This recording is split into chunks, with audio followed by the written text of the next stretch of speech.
or some declassified article or Genocide-Free Cyprus's Instagram. And I think something that felt really necessary was a place we can go to and have the statistics, because that's what's being suppressed in the mainstream media. And it's a reason why people in Britain aren't aware of the bases and their use for the past 16 months and for decades before. So I'm not going to speak too much longer, but just to let you know, I'll come back and go through the website, at which point I'm going to encourage you all to also take action on it. Um, but if you have questions as well, please leave them in the chat. We probably aren't going to have time to go through rounds of questions, but if you put them in the chat, maybe some of the speakers can have a look in the chat, or we can collate them and send them to them afterwards. But to start with, I want to pass it over to Matt. Matt Kennard, I'm sure everyone knows, is a journalist who was previously head of investigations at Declassified UK, which he co-founded. Matt was the first to raise the alarm about the use of the British military bases in Cyprus in facilitating Israel's genocide of the Palestinian people. And he continues to track, report on, and publicize the weapons and surveillance flights taking off from RAF Akrotiri. His work has in fact inspired this campaign as well as further research and protest. And yeah, we're really grateful for you, Matt. You can also follow him on Twitter, which we'll link in bio. But yeah, take it away. Okay, thank you very much for the introduction. And first of all, I'd just like to thank CODEPINK for organizing this campaign, because I feel like this is a critical moment historically. This is a crime and a occupation which has lasted since 1960, when Cyprus was putatively given independence by Britain, but it wasn't actually given independence. Britain retained 3% of Cyprus and turned them into massive military and intelligence installations, which have been operating all over the Middle East. For they're open. It's also open to the United States, which we should get into as well, because they're joint bases, not officially, but unofficially they're joint bases with the Americans, and they've been used for imperial operations ever since 1960. And for some reason, it's never really come to the forefront in the UK. And at the moment, because of the work Declassified has done, but also Genocide-Free Cyprus, and there's plenty of other people that have been really doing amazing work on this, it's become a major issue within Cyprus itself. So we're in a very opportune moment, I think, historically, for actually righting this historical wrong. So and CODEPINK's campaign, I think, is vital in that context. And I just looked at the website too, and it looks amazing. So and as was said at the start, it is very important to have all the information in one place, and have something to organize around, which we now have. So I'll just talk a little bit about how these bases have been used for the genocide in Gaza. But the story is much bigger, of course, because, as I mentioned, they've been used in imperial operations around the world. And as we know, for the past year or so, they've been bombing Yemen, the United States and UK. But the UK role in that, the UK bombing in Yemen, has all been Typhoon fighter jets, which have flown from RAF Akrotiri as well. So it's not just Gaza that has been victimized by these bases, but part of the reason that these bases have not really entered the mainstream in terms of or mainstream consciousness is because the British have tried their very best to keep them on a low level, because they don't want to attract the ire that the occupation in the north attracts within Cyprus. And that obviously that's a very live political issue, has been ever since 1974 when the occupation began. And if you go to the border with northern Cyprus, it's a very obnoxious occupation. They have massive Turkish flags all over the hills. It's very clear. But when you go to the sovereign base areas, these so-called sovereign base areas, the British territory, there's not even a British flag. There's no way you would know you were entering British territory. And when I went there in 2022, I was interviewing people on the sovereign base areas, and a lot of them were saying, "Oh, you must be mad. I'm not on British territory. This is Cyprus." And that's how the British want to keep it. They want to keep it low level. They don't. It's embarrassing to have these colonies, but the genocide in Gaza has completely blown that tactic out the water. And the other way that they've kept it secret is there's a very strange governance system of these sovereign base areas, which do have bases on, but they're vast territories. It's 3% of Cyprus, so there's actually people live on them, and you can walk around. The bases are on them, but there's a lot of other territory, and it's a military dictatorship. So all power resides, all legislative and executive power resides in what's called an administrator, who's appointed by the Ministry of Defence. You can't send freedom of information at request as a citizen to the sovereign base area, so you can't get any information.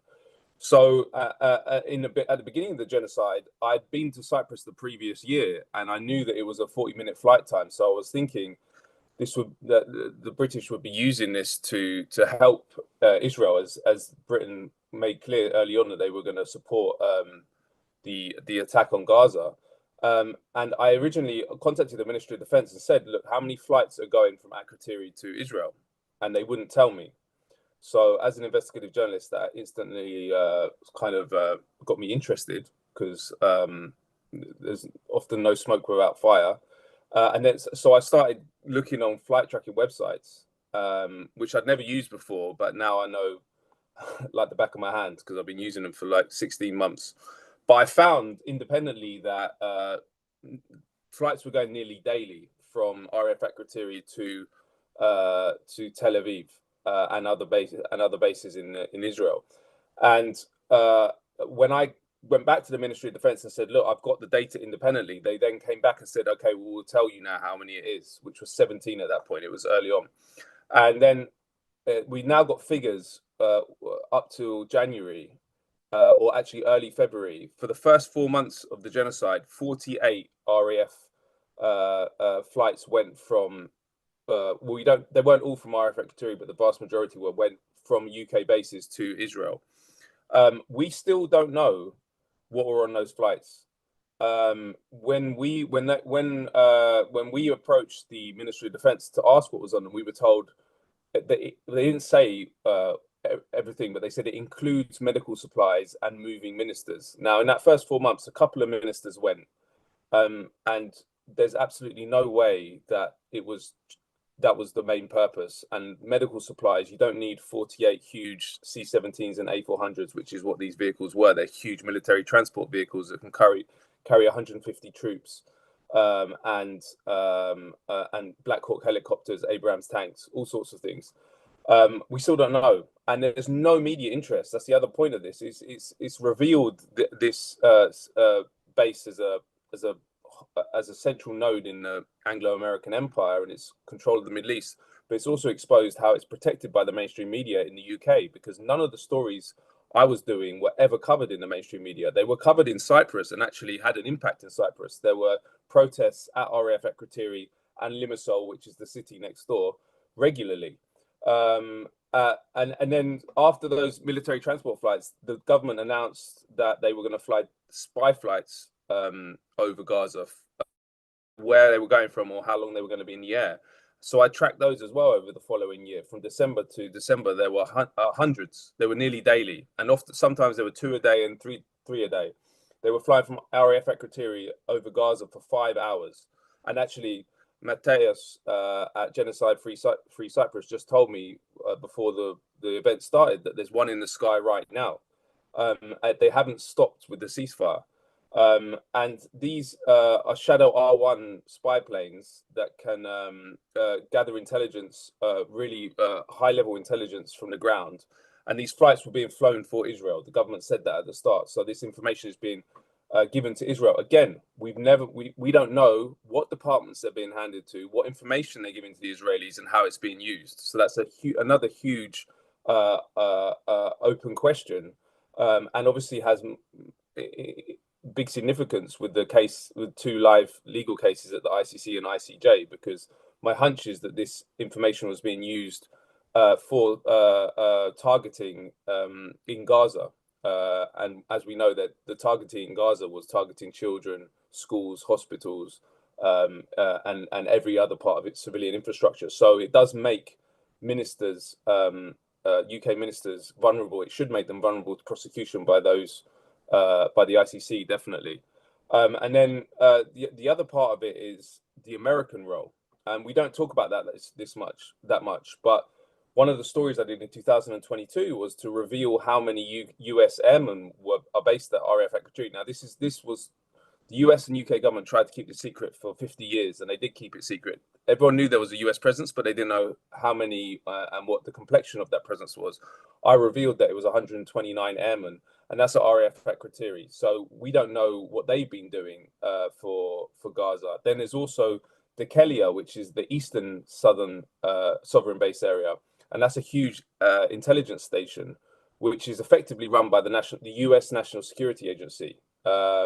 And that came out in Edward Snowden's leaks in 2013. One of the documents showed that 50% of Dekelia's maintenance and upkeep is paid for by the NSA itself.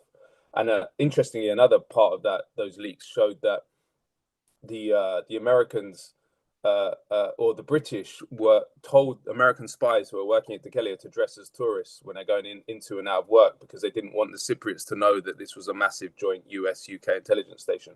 But again, another massive open question is what kind of intelligence has been provided to Israel, which has been gathered at Dekelia, because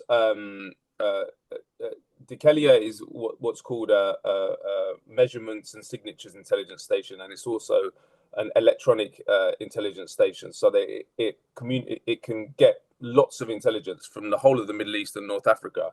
But obviously, with Gaza very close, they can have basically full spectrum intelligence gathering over Gaza.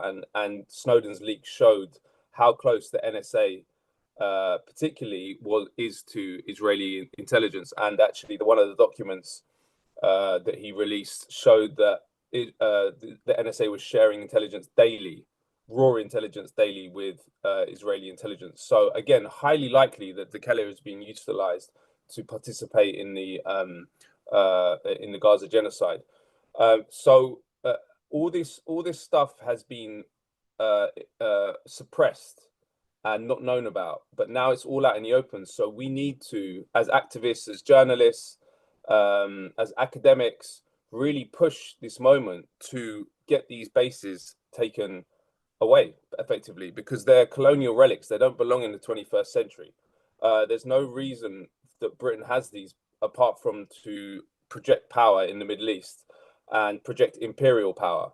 And I think that the momentum is there in Cyprus for real change. I don't think that it's there in the UK yet. In fact, barely anyone still even knows we have these territories in Cyprus. But again, this is something that we can change quickly if we really push. So it's very, very important, the CODEPINK campaign, and it's very, very important that we reveal the nature. Firstly, as I said, they're military dictatorships, the US role, and the imperial function it enforces for us around in the Middle East.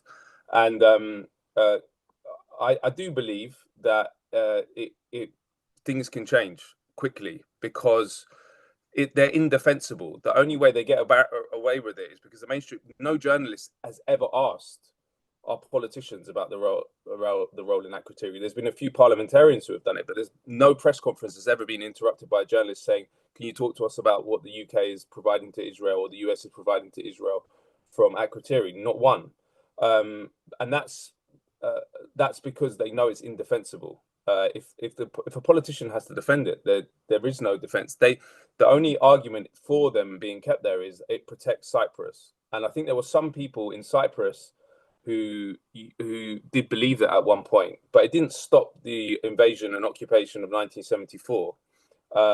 And I don't actually think they're needed for Cyprus's security. In fact, what's been shown over the past year, more than a year, is that these bases actually put Cyprus at risk, because they make Cyprus a target for terrorist groups or that are operating against the UK.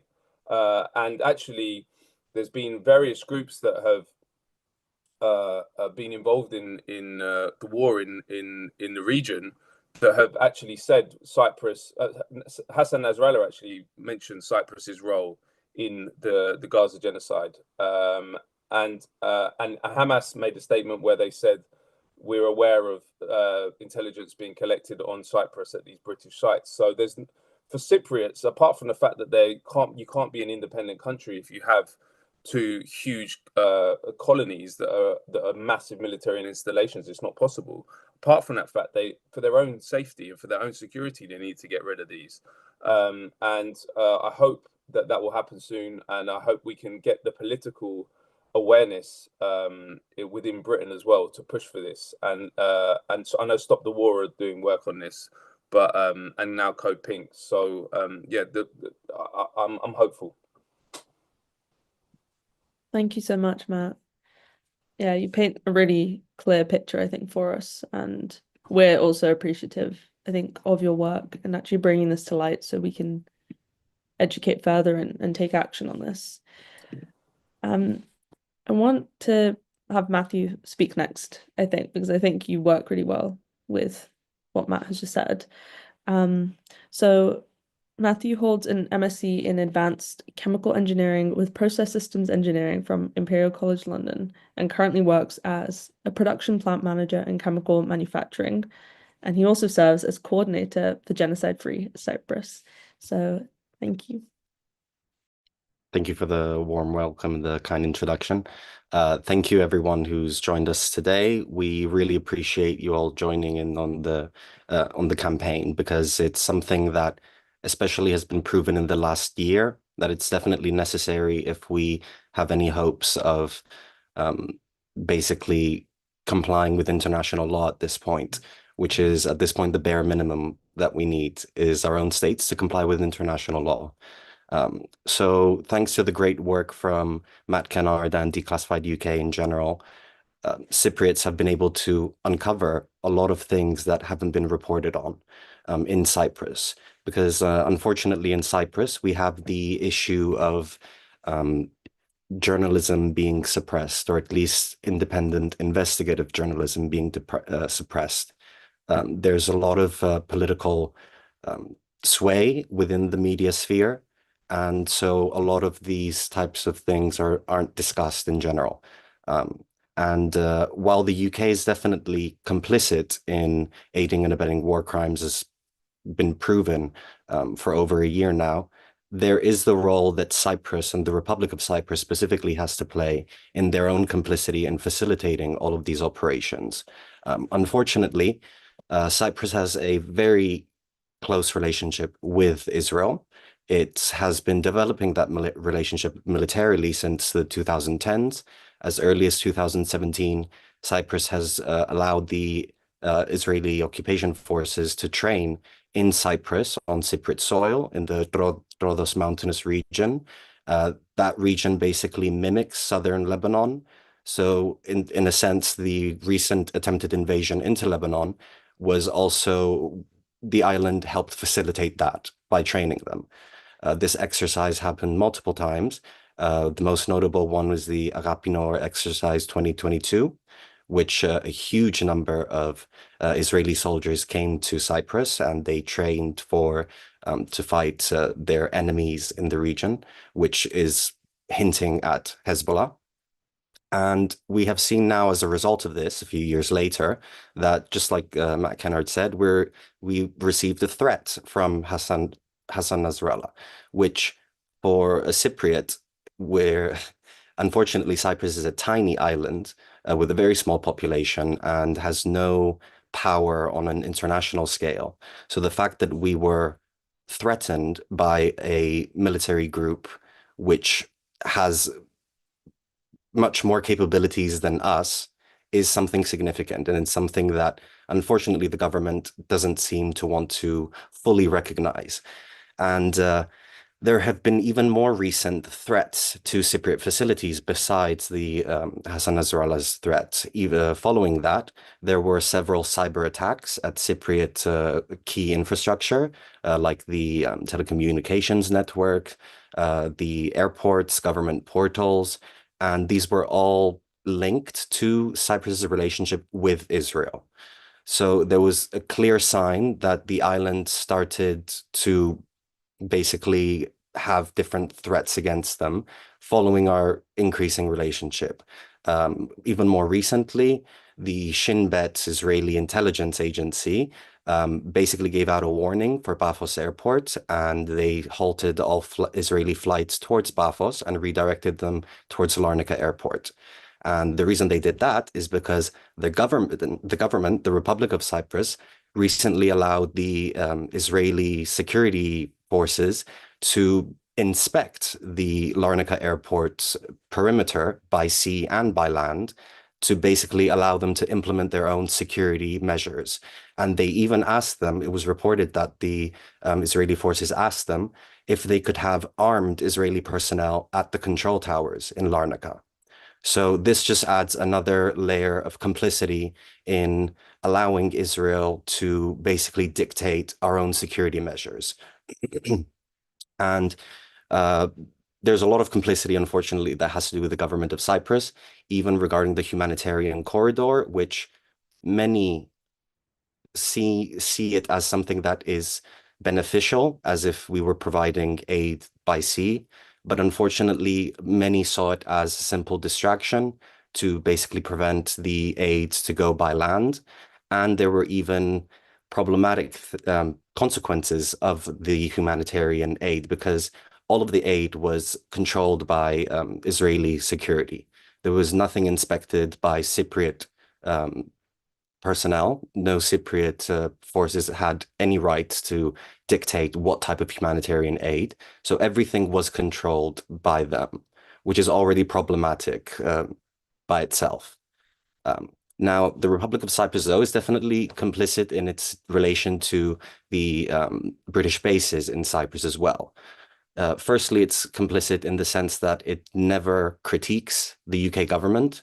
So a simple condemnation of how they're using the bases would have been sufficient to at least pretend to show that they're against any possible violations of international law happening from those bases. But there has been no condemnation, even regarding the recent strikes in Yemen. The president simply feigned ignorance, didn't even attempt to criticize the British government, because he wouldn't risk sabotaging the military relationships that he's slowly developing. So unfortunately, the UK has quite a large grip on the government, the current government, and that's why the Republic of Cyprus is also given access to UK aircrafts at Cypriot facilities.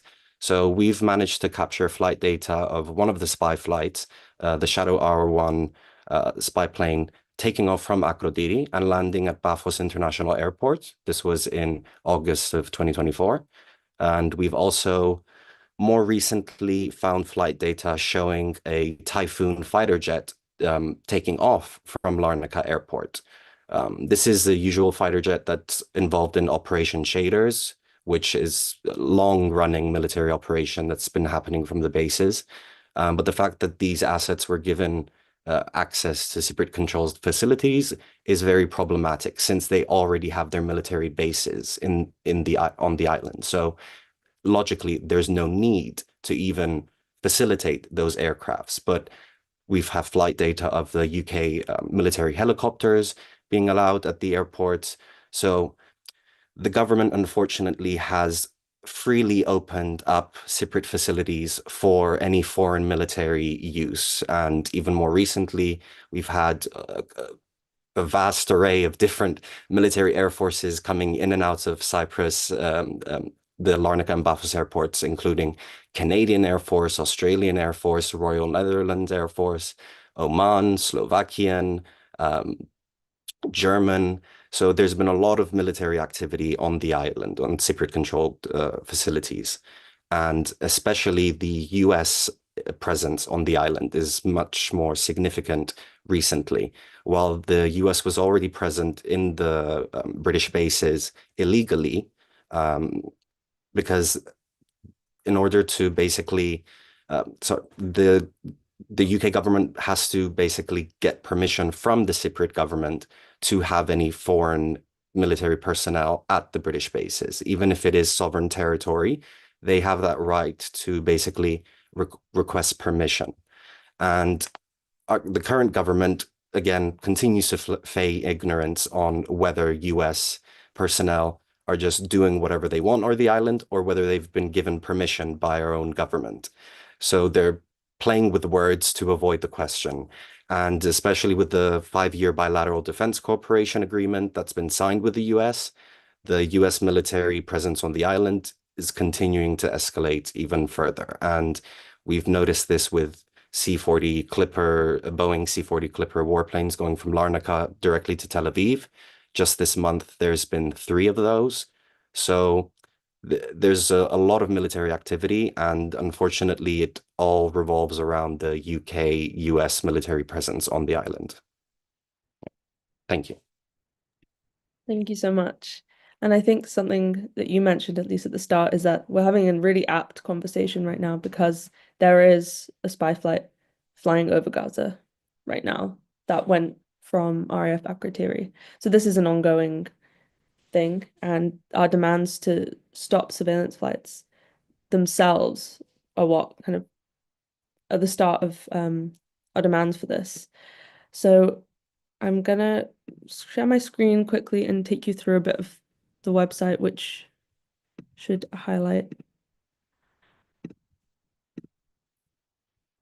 a bit more about where we're starting and give you a sense of our demand. So this is the homepage, but where I want to take you is first to the pledge, which has the 5 demands we're making. And we see these as our short-term to long-term demands. The overall aim of the campaign is to shut down the UK bases and withdraw all of the US personnel on Cyprus. And how we get there, we see as what's the most imminent use of this right now, which is the surveillance flights. So you can go ahead and add your name to this and use this as a starting point for other campaigns. We have on the About Us page, we have a bit more information about the bases and about the flights. This again is very much an ongoing process of adding information as it comes. And if you're interested in helping work on the website, we'd also really encourage that. This is a coalition that is growing. And the primary way you can get involved is by signing up on the website here. So you can do that at basesoffcyprus.org. And the point that I think both Matt and Matthew mentioned was Britain's legal commitments and the legal responsibility. I think particularly as earlier this week, Dawn have called for the ICC to investigate Blinken, Biden, and Austin for their role in aiding and abetting Israel's genocide and war crimes.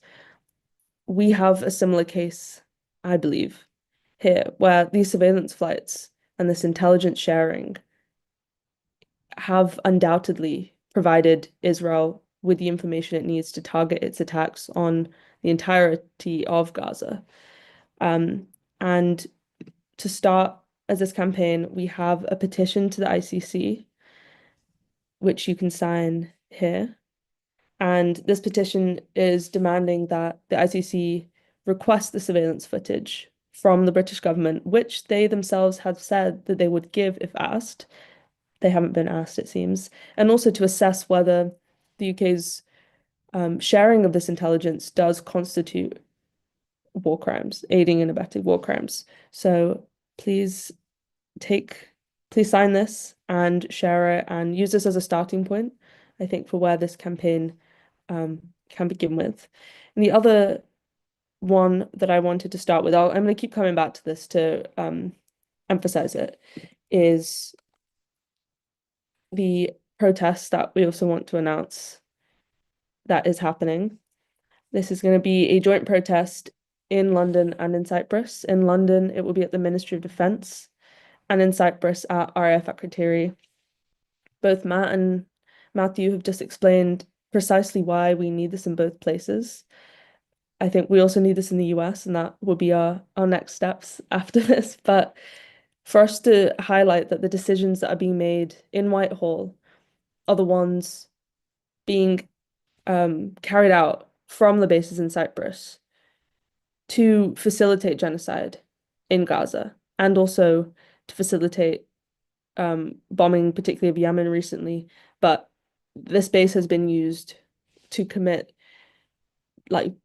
most of what Britain has been involved in West Asia for decades.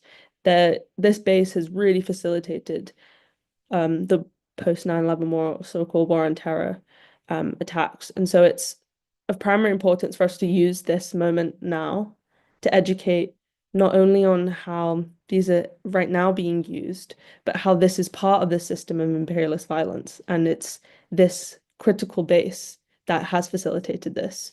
So if you're in Cyprus or in London or elsewhere in the UK, please come along. It's on the 9th of March. For the London rally, you can sign up on our website here and we'll have more information as well coming up. But it's critically important for us to use both this meeting today to start these conversations and then to take them out to the streets. And please encourage, people that also aren't aware of this, to join. And if you're interested again in being part of supporting the rally, get in touch after this. Okay. So next up, I want to go back to some of the speakers. I want to introduce Jeanine. And Jeanine is a Palestinian activist, organizer, and storyteller. She's part of the Palestinian youth movement in Britain, which is an anti-Zionist and anti-imperialist group led primarily by Palestinian and Arab youth. They've been part of large mobilizations and actions across the UK, and their most recent campaign, Mask Off Maersk, targets Maersk, one of the largest shipping companies in the world, which have been directly shipping military cargo to facilitate US-Israeli genocide against the Palestinian people. I think we all saw the amazing videos in Copenhagen a few days ago. So you can find out more at maskoffmaersk.com and also follow PYM on Twitter and Instagram, and that should be in the chat now. So thank you for joining us, Jeanine. Hi, thanks for having me. And yeah, I want to speak a bit today about, there are a lot of people on this call that have a lot more expertise than me when it comes to the military bases in Cyprus. And so I kind of want to zoom out a bit and just talk a bit about a bit of an assessment about what our movement has achieved over the last year and a half, why it's important for us to be enforcing a people's arms embargo, and why this campaign is so important and so critical within the ecosystem of campaigns that have been launched in this moment in, waging a people's arms embargo and enforcing an arms embargo from below. So I want to start by focusing on 4 key things that the Palestine movement has achieved on an international level over the last year and a half. The first one is that we have been able to collectively, on an international scale, really raise the political ceiling of what's possible. In the beginning of this genocide, a lot of the narrative work we were doing was around politicizing ceasefire as a radical demand and, preventing and pushing back against the co-optation of the demand of a ceasefire as something that is somehow liberal.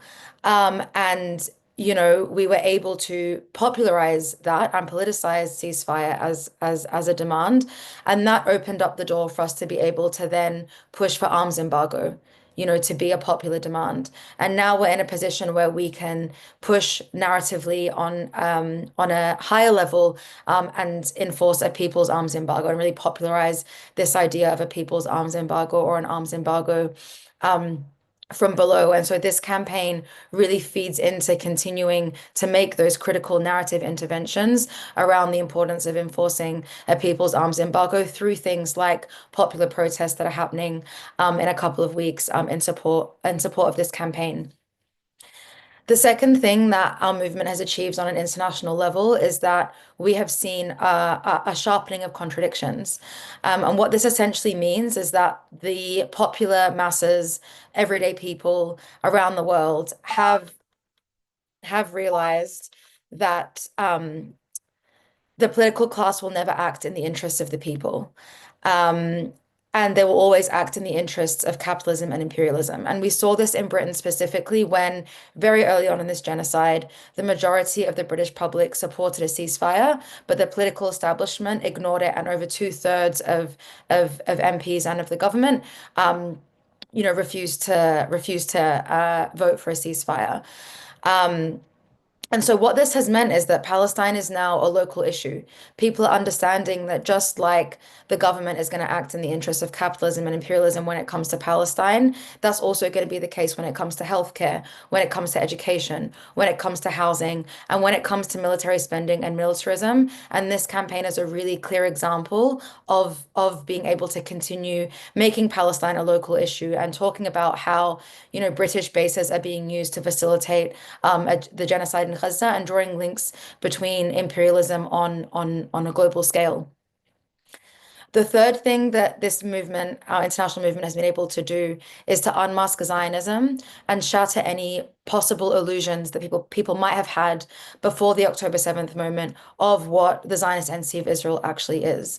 The illusion that the Israeli army is quote unquote a moral army has been completely shattered and unmasked as we've all witnessed a genocide live streamed for the last year and a half. We've seen the destruction of schools, ambulances, universities, neighborhoods, mosques, churches.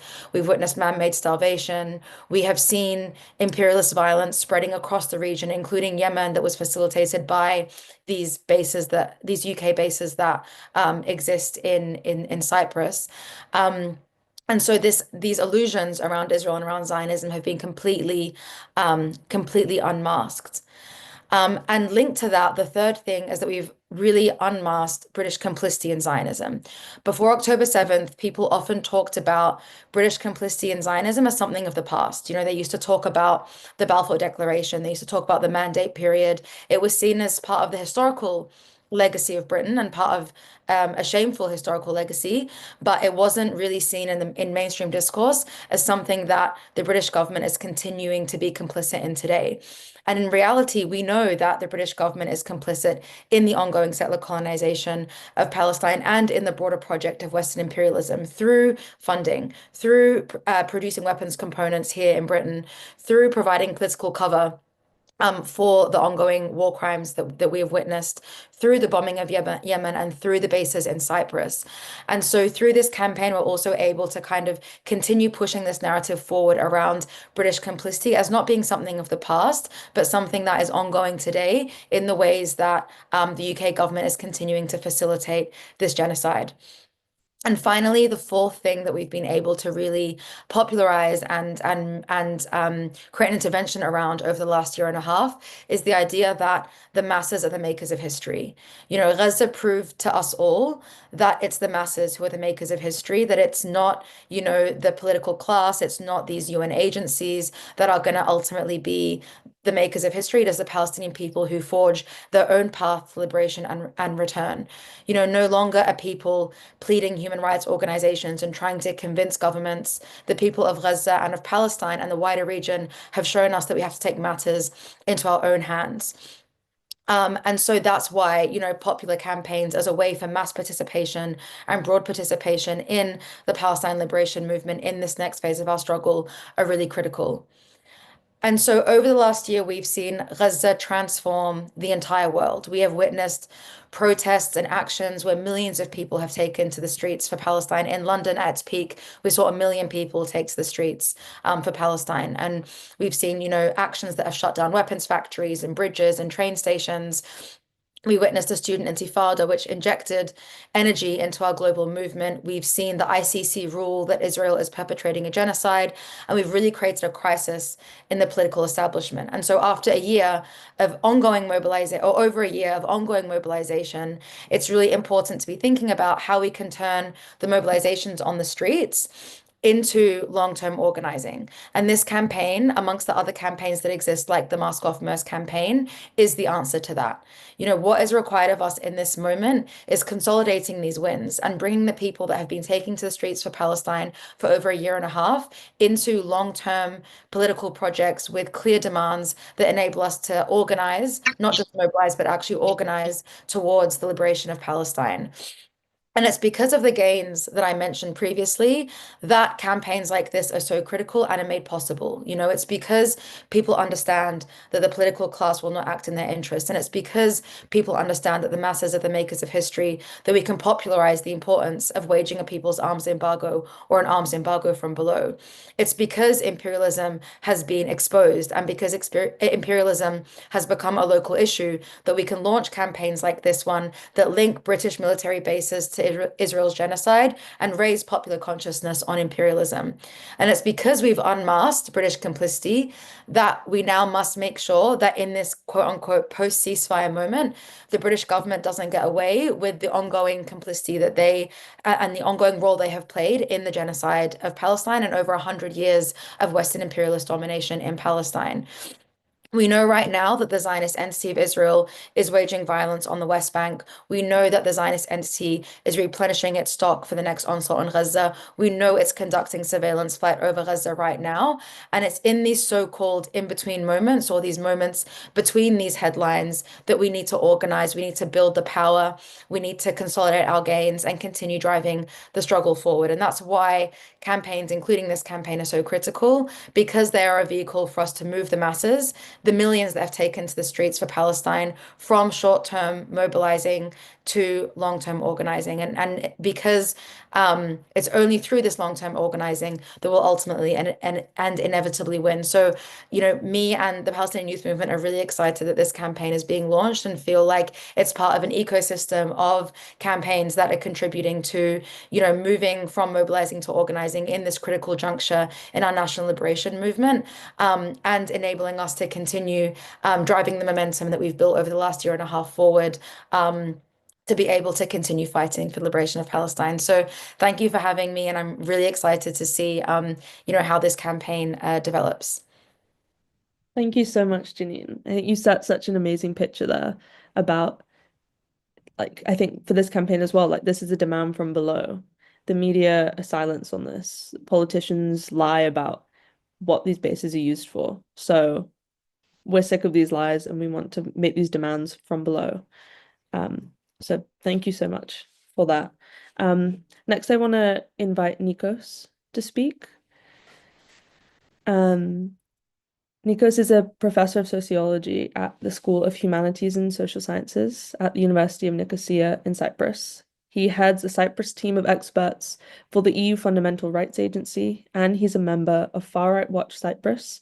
The Facebook page for Far Right Watch Cyprus will also be in the chat, so please check them out. Thank you for joining us, Nicos. Thank you. Can you hear me? Thank you very much. Now, I want to thank the previous speakers and Matt for his brilliant work in exposing this major problem we have in front of us today. The British military bases in Cyprus, known as sovereign bases, sovereign base areas, represent a lingering vestige of colonial rule in a post-colonial world, and they're used for imperialist purposes on a daily basis at this moment. They cover, as was stated, 3% of Cypriot territory, and the bases have been a source of geopolitical contention, legal ambiguity, social unrest since the establishment of the Republic in 1960. And the SBAs, which include Kakrotiria, Episkopida, Gergiaios, Nikolaos, as well as the other retained places in the country, which are used and abused not only by the British, but by the Americans, by the French, by the Germans, by the Canadians, by everybody else who wants to use them for their own imperialistic purposes in the area. It is ironic in many ways that the notorious statement by the Minister of State for Colonies back in 1954, Henry Coplinson, when Cyprus was still a British colony, seems to apply today. The colonial minister then declared that there are certain territories in the Commonwealth which, owing to their particular circumstances, can never expect to be fully independent. Now, this is really outrageous that they behave as if this area has been retained, because in the independence in 1959, these areas were actually retained under British control. And this is really the issue that we have to address. The continued presence of these bases raises critical questions about the nature of sovereignty, the nature of self-determination, and the enduring legacy of imperialism in Eastern Mediterranean. And with this has to be challenged, and I'm very relieved to see this campaign launched and starting now, because it really is setting this broader issue of decolonization in front of us. The broader issue of how the struggle for decolonization has reached us in a way that we have to address it immediately. The SPAs are not just a military installation.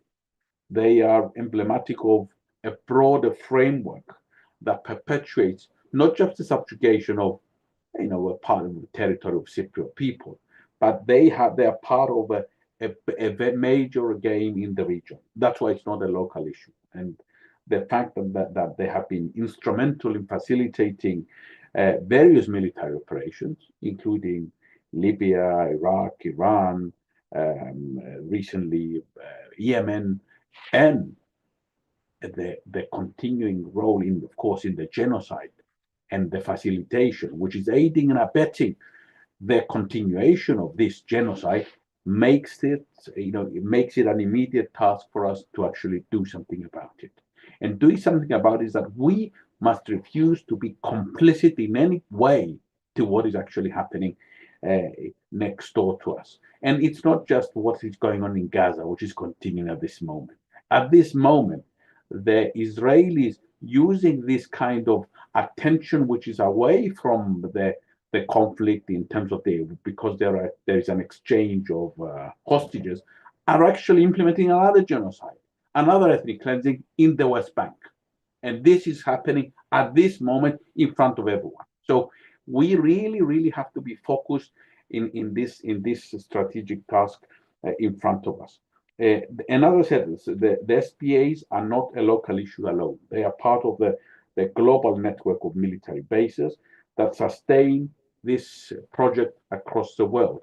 And the reason this is happening now is because there is an uncertainty about the future. There is turbulence, and they want to reestablish control. And this broader strategy has to be stopped immediately. Now, what I want to mention here in terms of the context of what is actually going on is that when Keir Starmer visited Cyprus recently, and he addressed soldiers at the RAF base at Krodiri, the whole point was to try and keep things quiet so that things don't go off hand, and to maintain the longer term project, which is to present this sense of normality. And I'm glad Matt, in the beginning of his speech, mentioned this, because the whole game is to pacify the resistance, to pretend that things are okay, and to provide this facade of normality so they can continue their genocidal operations around the corner. And I think it's very crucial that this is uncovered now. Now, in terms of Cyprus, there is an increasing resistance amongst the younger people. I must say that this is not something that the political class, which is complicit, not just complicit, they are as part of this. When you see the president of Cyprus hugging Netanyahu, you realize what we're actually talking about. When there was a recent visit by the president of Israel, the president who had when at the beginning, before the genocide, had called on the annihilation of the Palestinians. When you have these sort of people visiting Cyprus openly at the presidential palace, negotiating what? They were negotiating the facilitation of this process, to continue this process. When I was away and I come from, and I'm at the airport, I'm stopped by a Mossad officer. I'm in the office, in the airport of Larnaca. What do I think? What do I feel about the situation? How do I feel about the situation? So we are dealing with such a reality of complicity and aiding and abetting what is going on there. And something else, I think there is a misunderstanding about the view that some Cypriots may have, that at this moment they side with the stronger party. They side with the winner because they think that, or they have the They are deluded that this would help in resolving the Cyprus issue. In fact, the opposite is happening. In fact, what is going on at the moment is not only we are being used as what is known as an unsinkable aircraft carrier that will be used for the attacking all our neighbors in the region. It is being used to consolidate and deepen the division and the de facto partition of the country at this moment. Why? Because if we see what is going on the ground, we see a further militarization of the buffer zone, the green line that divides Cyprus. And in the strategic dialogue that occurs now between the Republic of Cyprus government, the complicit government that Matthew nicely described earlier, that very accurately described earlier, we are seeing a discussion about how to facilitate, how to make the surveillance stronger, and how to control this buffer zone and to turn it essentially to a hard border. This is the game that is being played at this moment. And not only that, by being subservient to the United States, supposedly to become a more stable partner to the United States, which is the policy of the Republic of Cyprus government at the moment, what they're actually doing is increasing the competition who's going to be more subservient to the imperialists. So what we used to call the comprador bourgeoisie in each country is being subservient to the big master. This is what's going on now. And this is something that has to be stopped. But back on the issue, so the question of the basis is part of a wider game. So our resistance is crucial at this moment. If we go back and look at the Treaty of Establishment, we see that the agreement that took place at that time, agreement in inverted commas, of course, because if you have an agreement between a colonial power and a subservient people, what sort of agreement are we talking about?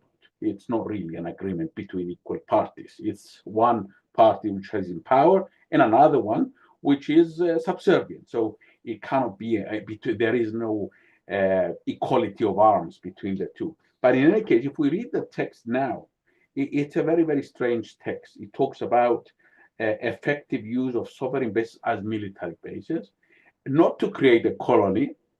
So basically, this is a denial that it's a colony. And instead of talking about rent, it talks about financial assistance, which is, of course, never given. So the whole point is to pacify us and to create the situation which is not a colony in the sense that it won't allow civilian populations to go there. But it is a colony as an outpost for a launching pad for attacking our neighbors and being used in different ways. So we are seeing here the situation which is totally unacceptable, and the continuation must be stopped. And I'm very pleased to see that there is resistance. For the first time, for a long time, there has been resistance. Of course, as we will hear later, Cypriot people in different ways, including a decision by the Cyprus Parliament, talks about this being a colonial remnant that has to finish. There have been demonstrations in the past, and now the issue is forced upon us. We didn't choose it, but the imperialists have chosen to make Cyprus into a massive aircraft carrier to carry out crimes against humanity, genocide, and to re-establish control in the region. Our duty is to stop it, and I'm pleased to be part of this movement, and I hope to be part of the day until the day we manage to liberate these parts as well as liberate our neighbors in Palestine and everywhere else around the world. Thank you very much. Thank you so much, Nicos. That was a really powerful ending. And I want to jump on that you said this is an important campaign, like Jeanine also said, and one for us all to join. So I put the join the campaign link in the chat, and you have now a minute to please sign up as an individual or an organization, because this is a conversation that starts here, but I'm really hoping everybody will continue to take action with us.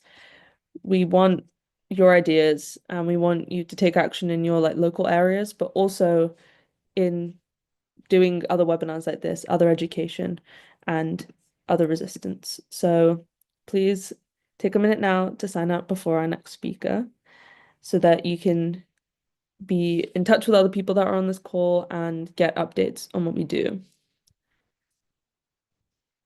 Okay, I'm giving you a few more seconds and then we'll introduce the next speaker.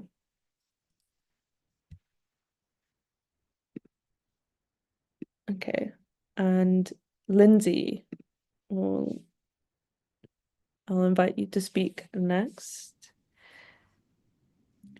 Okay, shall I?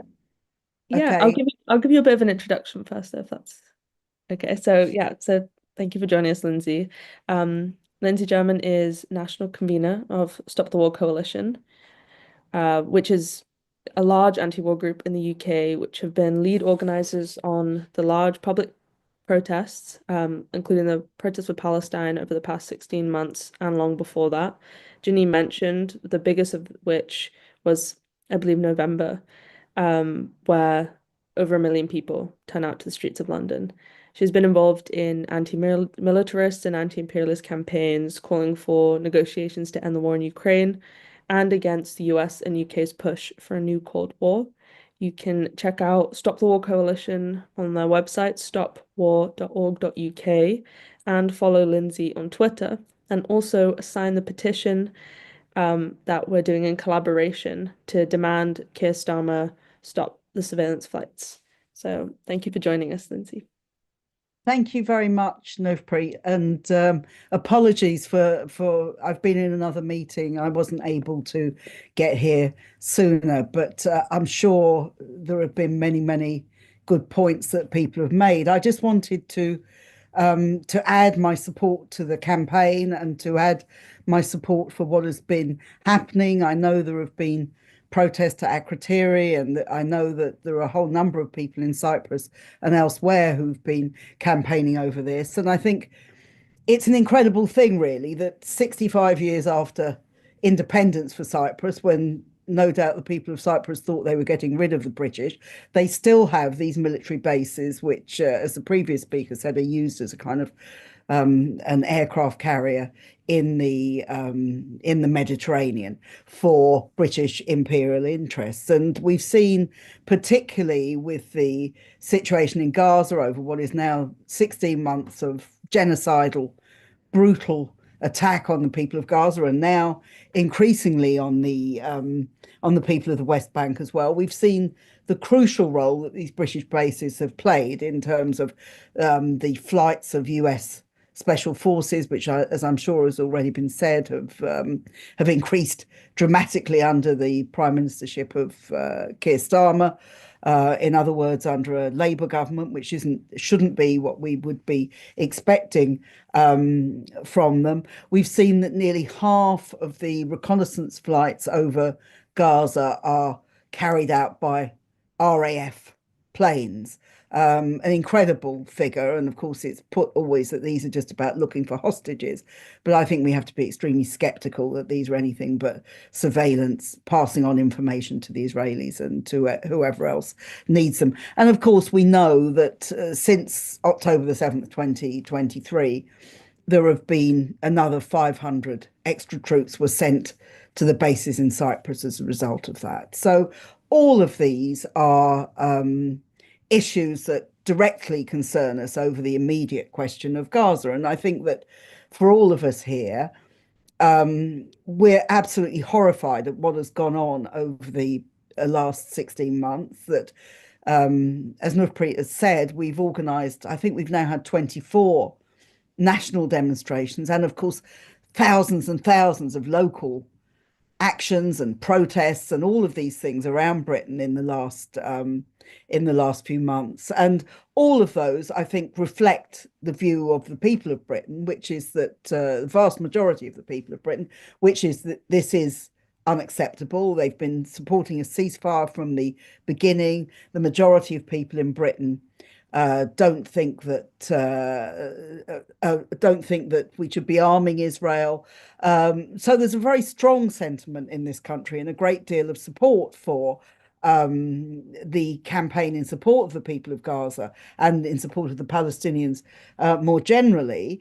But of course, we also have a government which is complicit in the war. That was true of the Tory government, which was in office when the war started, but it's also equally true of Starmer and Lammy, who is an absolutely appalling foreign secretary, the British foreign secretary. So we're facing this complicity in terms of arms sales are still going on, in terms of the use of the bases to support Israel and its genocidal attacks on the Palestinians, and in refusing to countenance the fact that the majority of people in Britain do support the Palestinians. And that was reflected when you look at the election in July of last year, where actually 5 MPs who stood on a platform of supporting Gaza were elected as independents. And that's an extremely unusual thing to happen in British politics because of the nature of the political system here. And that was a real sign of discontent. And many more other candidates came very, very close to winning support. And that tells you how strongly people feel about it and how important it is to keep mobilizing and keep organizing around these questions. We have a huge movement around Palestine, but we know that we face repression. We've had on our 23rd demonstration, our chief steward was arrested and knocked to the ground by the police when we were trying to organize a peaceful delegation to the BBC, and we'd been banned from demonstrating at the BBC, even though its record of partiality in support of Israel is absolutely common knowledge. Also, the leader of the Palestine Solidarity Campaign was also charged the following day with breaches of the Public Order Act. So we've got very direct repression has been going on. And we know that there's very, very close lobbying goes on between the Zionists in this country and the police and the BBC as well. So these are things to be concerned about. We're also concerned about what's happening in other parts of the world. I just mentioned one, which is that in Germany, where we've just had the AfD, the far right party, including a whole number of people who support the Nazis. The election this week showed that they came second, and the person who's going to be the Chancellor of Germany, Merz, has invited Netanyahu to come to Berlin to meet him and has made clear that even though there is a warrant out for his arrest from the International Criminal Court as a war criminal, that he needn't worry about that when he goes to Berlin. So we can see at the same time in Germany, we can see the repression of Palestinians, the arrest of many Palestinians, the demand that people shouldn't hold placards or talk on demonstrations if they're speaking in Arabic. All of these things are coming up time and time again. So we have a huge problem on our hands. We have a mass solidarity campaign in support of the Palestinians, but we also have the media, the government, the establishment in this country, and this goes across the main parties, parties who don't want to talk about what's going on in Palestine, and they certainly don't want to talk about Britain's role, and particularly this role of the base at Akrotiri in Cyprus. So I think it's in all our interests, and congratulations to all of you for bringing up this campaign and for making this an important thing that we want to do. Just a final point, a couple of points I just want to make. One is that if you look at Cyprus, which was formerly a British colony, as people are aware, you look at the Mediterranean was extremely important for the British Empire. We had still the British hang on to Gibraltar in the south of Spain. Malta was another colony, all designed to enable it to be smooth sailing towards the Suez Canal and towards the jewel in the crown of the empire, which was, of course, India. And Cyprus played a very big role in this. Now, the British Empire has largely gone and not lamented by the people who lived under it, but we still have the control of Western imperialism in the region. And although Britain is a declining power, declining imperial power, declining economic power, its military power is constantly on display, and it's one of the main ways that it thinks it can play a role with supporting the United States in particular. Some of you may remember that when we had the Iraq War, we were told that Saddam Hussein had missiles that could hit British interests in 45 minutes, and this was all over the London Evening Standard newspaper. Of course, the 45 minutes referred to the bases in Cyprus. And that was the kind of way that they tried to bring this question in. Of course, we know the Iraq War, that was a complete lie. The weapons of mass destruction didn't exist. This has been used time and time again in order to justify imperialist adventures, whether over Iraq, whether the bombing of Libya, whatever we want to talk about. So I think one very obviously clear demand, I think, should be that we close the basis, that Britain has no right to be in Cyprus or anywhere else in the Mediterranean, and that should happen forthwith. And I think that's something that we should campaign on. I would also say, however, that we certainly in Britain, and obviously for people who are in the United States and elsewhere, the Trump agenda is clearly one of trying to force more and more arms spending onto Europe, and trying to bolster military and arms spending and militarism generally. And Keir Starmer yesterday made the announcement that he's going to increase so-called defense spending to 2.5 or actually 2.6 of in real terms of GDP, which is it's already over 2%. It's a big increase, and 3% by the time of the next parliament. Now, this is only the beginning. And in doing this, they've said they're going to cut the overseas aid budget by 40%. This hits some of the poorest and most vulnerable people in the world, some of the people most affected by war. But it won't just stop at overseas aid budget. It will be the health service, it will be the education, it will be housing, it will be all these things. So all of these are very important issues to you. So just to say, congratulations and good luck with the campaign, and we'll support you in any way that we can, but we have to support campaigning against war more generally. I think the world is in a more dangerous place than it has been pretty much in my lifetime, and that's quite a long time now, and that we have to find ways where we organise internationally in order to defeat the imperialists, to defeat the warmongers, and to say we don't want money spent on the military. We want it spent on the things that actually will make people safer and more secure, and that means better living standards, it means a better environment, it means better housing and health and an end of poverty. Those are the issues around the world that really face us, and those are the issues that we need to be concentrating on to give everybody a better world. So thank you very much for listening. Thank you so much, Lindsey. Yeah, you put that so correctly. I think particularly in Britain, when Starmer is completely signed up to Trump's agenda, cutting international aid to fund more military spending, while at the same time actually cutting public services. While there was, I think, a statistic today that 4.3 million children in Britain are in poverty, and yet there's never money for them. And I think the other point you made about the need for these kind of international coalitions and international solidarity more broadly is a really important one. And the reason we're doing this is because there is international solidarity with imperialist powers. They use countries which are useful to them. We have the air bridge that was used to arm Israel for 16 months and is continuing to. The ease of which Israel received the US blank check of weapons was only possible because of European countries, including Germany, Greece, of course, Cyprus, and Britain, and Italy, who facilitated the transport and refueling of planes.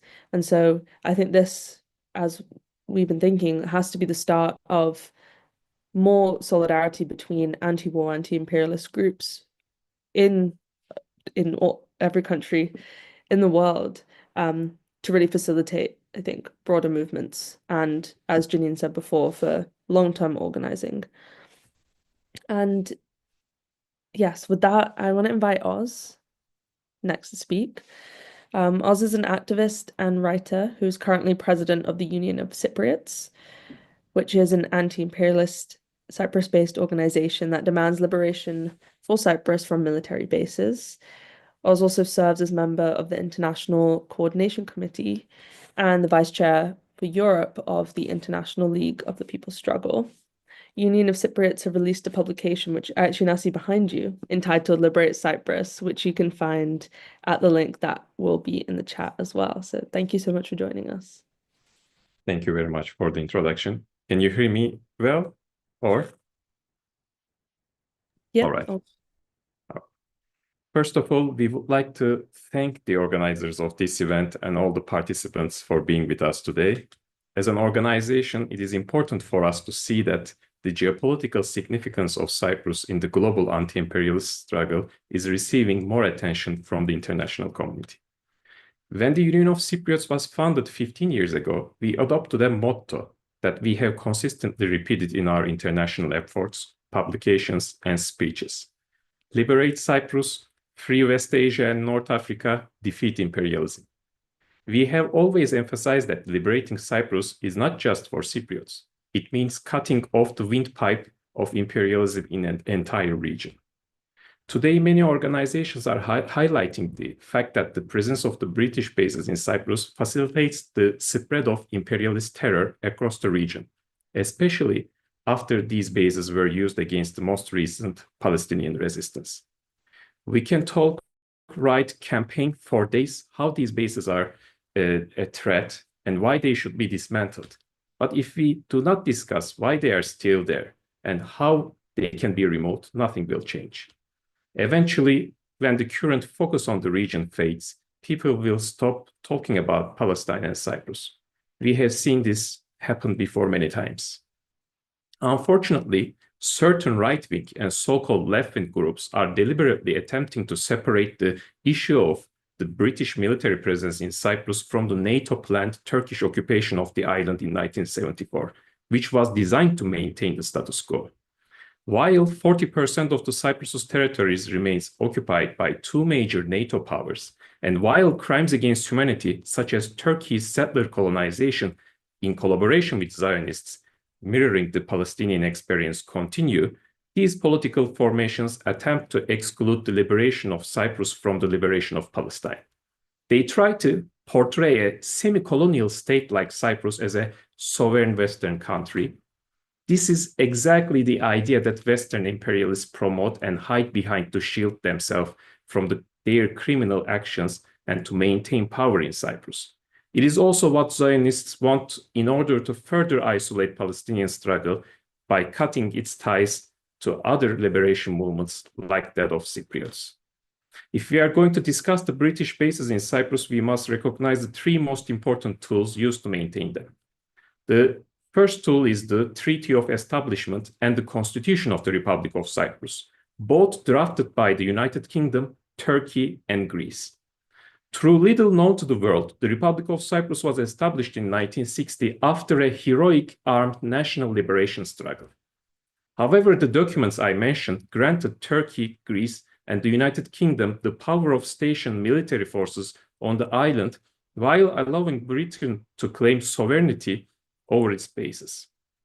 The Cypriots who fought for liberation were forced to accept these terms, but they resisted from the very beginning. Makarios, the first president of Cyprus, who participated in Bandung Conference with anti-colonial world leaders in 1955, even before Cyprus's independence, and was a founder of the non-aligned movement, made his stance clear. While visiting his close friend Jamal Abdel Nasser in Egypt in 1964, he declared, "We do not want any foreign bases. We do not want Greek bases. We do not want Turkish bases, British bases, NATO bases, any bases."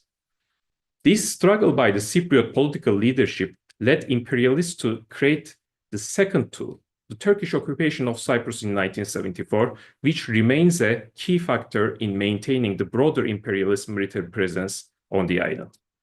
The third and the most important tool of the imperialists is the so-called United Nations talks on Cyprus issue, which have been deliberately engineered to maintain the status quo. While Cypriots were fighting for truly independent Cyprus free from foreign bases, Turkey was already promoting an apartheid-style solution proposals like a bicommunal bizonal federation. After the Turkish occupation, the so-called negotiation framework for Cyprus was established to discuss this bicommunal bizonal federation, allowing United Kingdom, Turkey, and Greece to sit at this negotiation table for 50 years, continuing to this day. It is also important to note that United Kingdom, United States, Turkey, Greece, NATO, and every imperialist entity continue to support this apartheid proposal. The strategy of United Kingdom is clear, as it was for almost all of its colonies. Divide and rule is the name of this game. In 1936, the British colonial governor, Richmond Palmer, openly declared their strategy, stating, "In order to have ease in the future on the island, we have to continue the administration on the basis of opening the way to exceptions, on the basis of districts." In other words, colonial governor argued that politically segregating Greek Cypriots and Turkish Cypriots through plans like bicommunal bizonal federation or a two-state solution and geographically segregating them is the way for British imperialists to maintain control over Cyprus. History and the present realities on the ground show that fighting against British military presence on the island requires the liberation of this semi-colonial state in its entirety. The Turkish and Zionist cooperation in settler colonization of the occupied areas of Cyprus continues to serve as a tool for protecting the status quo. In 2024, one of the Zionists involved in building settlements on usurped Cypriot properties in the occupied areas of Cyprus was jailed in the free areas of Cyprus. The so-called president of the Zionist entity, Isaac Herzog, attempted multiple times to intervene in the legal process in Cyprus to free this individual. As the Union of Cypriots, we are the only organization from Cyprus that has highlighted this critical issue through an international campaign.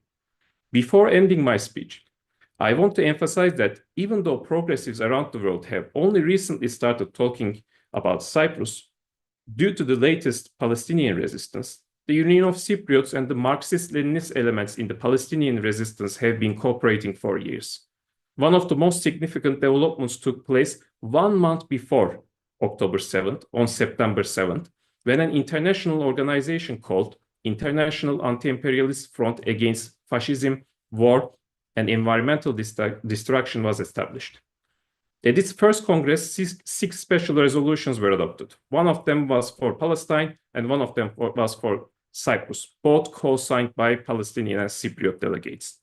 The resolution on Cyprus supported national, democratic, and class unity of Cypriots and opposed NATO solutions such as bicommunal bizonal federation, and it underlined that the independence of unitary Cyprus is the only way to free the island from NATO bases and liberate West Asia and North Africa. You can read the full resolution on our website under the News and Statements section. We need to keep talking about Cyprus, and we need to keep talking about Palestine. On this occasion, I want to let people know that Cyprus also has a case at the International Criminal Court against the occupation and settler colonization. As anti-imperialists, we should support this. For years, protests were held right at the front door of the British bases in Cyprus by political parties and groups representing the political elite, and it almost became a meaningless spectacle. In 2024, on the July 20th, the anniversary of Turkish occupation of Cyprus, a united group of Cypriot citizens called Declaration of Pan-Cyprian Mobilization for Freedom of Cyprus, for the first time in Cyprus's history, entered the British bases and protested against the Turkish and British presence in Cyprus. The members of this group are now in danger of facing prosecution in their own homeland by British occupiers. We must show solidarity with them and organize real actions like that. Right now, more than ever, we need to raise awareness, because the actions of the international community, your actions matters. As an anti-imperialist organization in alliance with Palestinian and international formations, we say clearly, for the freedom of peoples of West Asia and North Africa, there are only one anti-imperialist solution for both Cyprus and Palestine: a liberated, unitary, democratic, and sovereign Palestine from river to the sea, and a liberated, unitary, democratic, and sovereign Cyprus from Akamas to Karpas. Cyprus for Cypriots and Palestine for Palestinians. Thank you very much. Thank you so much, Oz. Yeah, thank you for the history and analysis today. Next, I want to invite Peter to speak, if he is on here. Just seeing. I'll give his overview in advance anyway. But so Peter Iosif holds a BSc in Business Management from the University of Macedonia and is a fully qualified member of the Institute of Chartered Accountants in England and Wales. Previously, he has served as auditor, consultant, and financial director, and now he works as a senior analyst at INFX and is an active member of the Cyprus Peace Council, who have been part of the frequent protests at the British military bases in Cyprus. And you can follow Cyprus Peace Council on Twitter, which will be in the bio. And I think Peter is here, but because he can't put his camera on right now, he won't be pinned, but we'll be able to hear you, Peter, if you speak. Yeah. Look, maybe the main qualification of me participating in this discussion was the fact that I was raised right next to Akrotiri Air Base. I was living the situation on the ground since the 70s. And actually, Lindsey hit a sentimental tone at the moment when she mentioned the part of the UK bases activated in the Iraq War. I was there when the planes were taking off as a kid. Now, more or less, I had a number of points prepared. However, most of them were covered mostly by Matt and Matthew. One small note which has been missed out was that there is a third base in Cyprus which was not mentioned, and that was the radar on the top, on the peak of Troodos Mountains, which is practically an all-seeing eye over the region, and we're talking about the whole Middle East. If you consider that it's being linked up with the antennas in the Akrotiri Air Base, it's creating a network which practically intercepts communication from the Middle East onwards. Now, other than that, I would like to make a stronger point about the situation in Cyprus and especially the stance of the Cypriot government. We're talking about a right-wing government, and it's clearly supporting practically Israeli interests. Nicos Trimikliniotis covered this far better than me. However, the Israeli presence in Cyprus is not a mere Jewish presence. We're talking about a Zionist presence. We are talking about people which are practically investing heavily in Cyprus. Practically, Zionists are considering Cyprus to be the backyard of Israel. And it's characteristic that in the past few years, they're investing heavily in residential areas. It's a creepy resemblance with what happened in Palestine in 1945 to 48. Now, other than that, it's characteristic that they are also practically promoting Zionist education. For example, a school of a capacity of around 1,000, 1,500 pupils is to open in Limassol, and it's to promote Zionist education. May I also mention here that Israeli soldiers are getting their R&R in hotels in Limassol and Larnaca. And at this point, it would be interesting also to note that Israeli kids are getting military training on the beaches of Limassol and Larnaca. The latest example was about a month ago. So there is, I think, a class element which passed rather unnoticed in this conversation. It's understandable that the right-wing government will be focusing on serving the interests of investors and not the Palestinian refugees. We are not talking about aiding or providing humanitarian aid to the Palestinians. No, we are trying to facilitate any needs of Israelis exactly because they are considered to be investors on this island. And that's an issue which I cannot stress enough.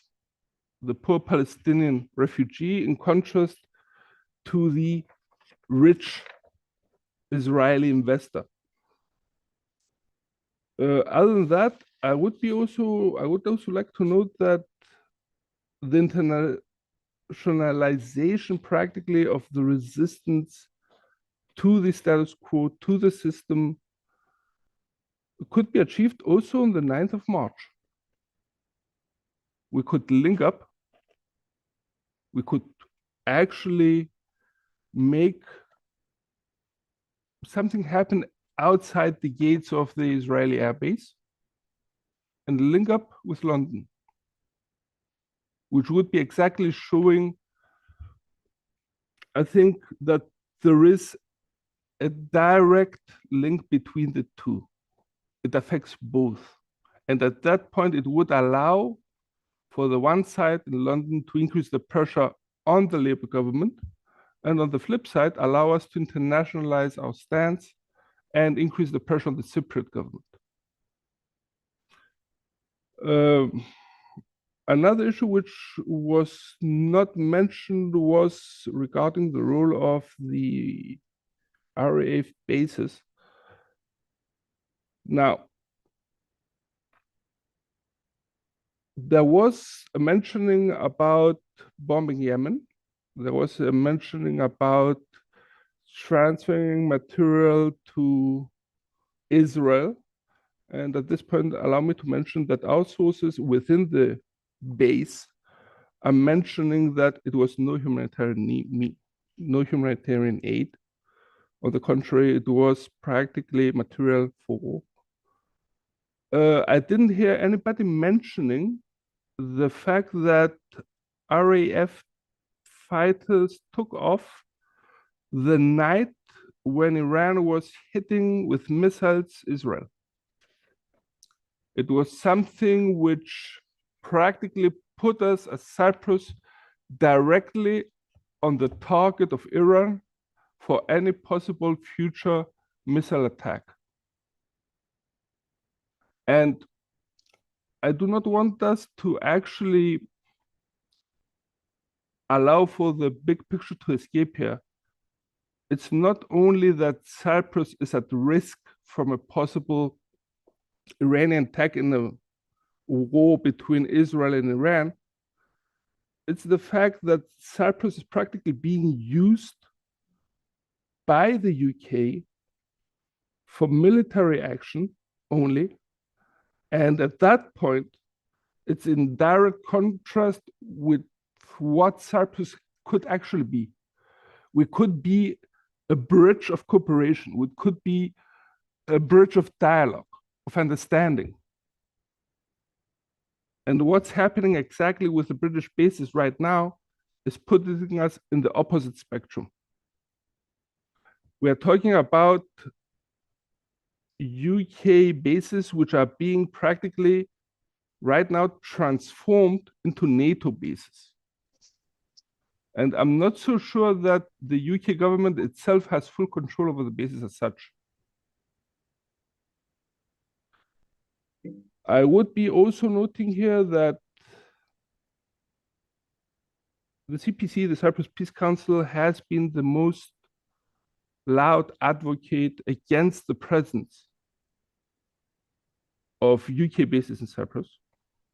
And at this point, allow us to practically provide any support to the 9th of March locally, on site, Of course, we expect that the British Peace Assembly will also be invited, our sister organization in the UK, and try to do the best from both sides. Thank you so much. And yes, I think having a joint protest like this is really important. And here's my call again for you to mark your calendars for 9th of March, 1:30 London, 3:30 in Cyprus. Again, you can find the information for that on the website. We are still waiting for Jeremy Corbyn to join the chat. So in the meantime, I wanted, I think, briefly to ask Matthew to speak a little bit again, and also if Peter or anyone else would want to as well. But I think if you could shed some light on some of the protests in Cyprus and the kind of sense of what the kind of popular understanding of the protest of the bases are within the Cypriot community.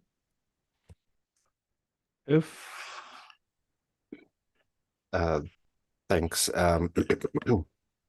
So yeah, Cyprus, there's been a lot of local grassroots mobilization, not just against the bases, but for Palestine. So there's been a lot of local groups like United for Palestine Cyprus, in different cities, the AFOA, Far Right Watch, Cyprus Peace Council, a lot of different organizations mobilizing and basically trying to pressure the Cypriot government to take a harsher stance against Israel and cut ties. But there has also been quite a bit of momentum around the bases over the past year or past 14 to 16 months. Because of how they've been used, there's been a much larger pushback locally speaking. And now it's a lot of people are starting to feel like it's a very appropriate time to really push for this international coalition, because unfortunately, no matter how much Cypriots would like to get rid of the bases by ourselves, we most likely won't be able to do that without support from people in the UK. So that's why it's really important, the fact that this campaign is officially launching and we can have our first protests at the same time, same day, at RAF Aphrodite and at the Ministry of Defense, to basically show that we are all against the general imperialist project that the UK is trying to push, and is trying to push through facilitating the US through Cyprus as well. So I think Nicos might want to say a few things as well.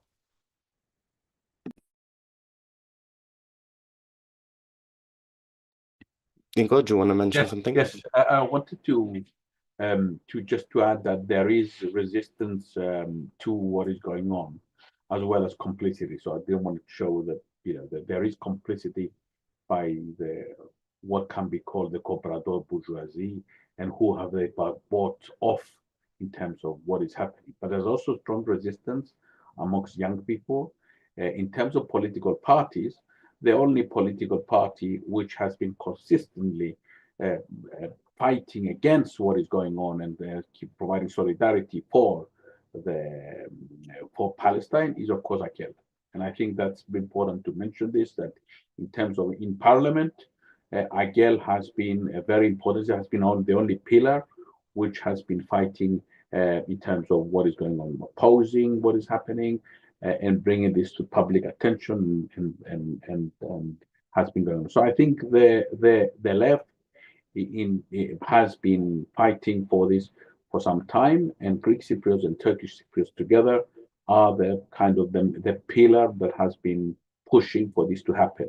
Bear in mind that amongst the young, opinion polls show that more than 35% want a stronger line of support towards the Palestinians. And this is not from a left-wing newspaper that has been done. It's by a liberal newspaper, which generally has been the pro-Israel most of the time. So opinion polls are showing that amongst the young, we are winning the argument for the future. And I think this connects to the international struggle that has been taking place, and the masses and millions of people who have been marching the occupations in universities, the repression that people are facing, younger people are facing, is feeding into and inspiring people. And I think this is something we have to build on.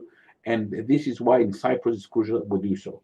And it's also very important that this is the first time that we see a campaign which unites the left, the people who are opposing imperialism from a former colonial power to Cyprus, joining forces together to fight against this. And I think this is very, very important. And this relates to how we will see the future happening.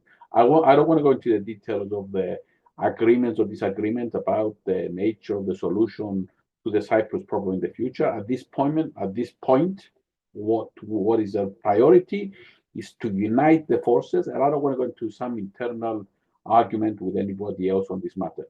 We need a popular front to fight all together against imperialism, which is really a major, it's like a Lernaea Hydra, which we need to fight together, and we need to work on this for maximum unity.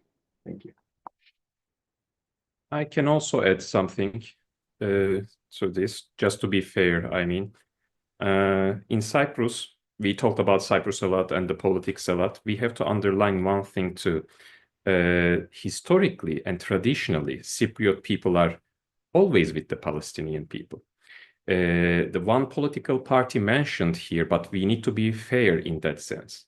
The Green Party of Cyprus was always also with the Palestinian struggle. But if we go to the back, the Socialist Party, the EDEK, is also the party that brought Palestinian militias and trained them in Cyprus and sent them to Palestine at some period of time in the 80s and 70s. So the tradition is here, the culture is here. So for Cyprus, case of Cyprus, we don't have luxury to be pessimistic, because I feel like the Cypriot people are with us in terms of supporting the Palestinian business, despite the current government's efforts, the mistaken efforts, which Nicos mentioned, because of the delusion that they think that supporting these imperialist powers and the Israeli will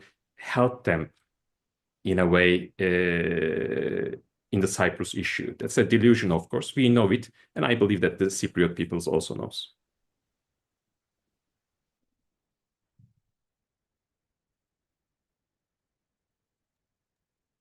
Matthew, did you want to add something back? Yeah, so I think just generally it's important to understand that the key goal of the campaign is to get rid of any foreign imperialist nature that is on the island. Now, in terms of any internal discussions about how that is, it's best that this specific campaign doesn't go too much into details. The important thing is that everyone here is for the same goal. And through the discussion of Palestine and what's happening in Palestine right now, we have this opportunity globally to really make very drastic changes.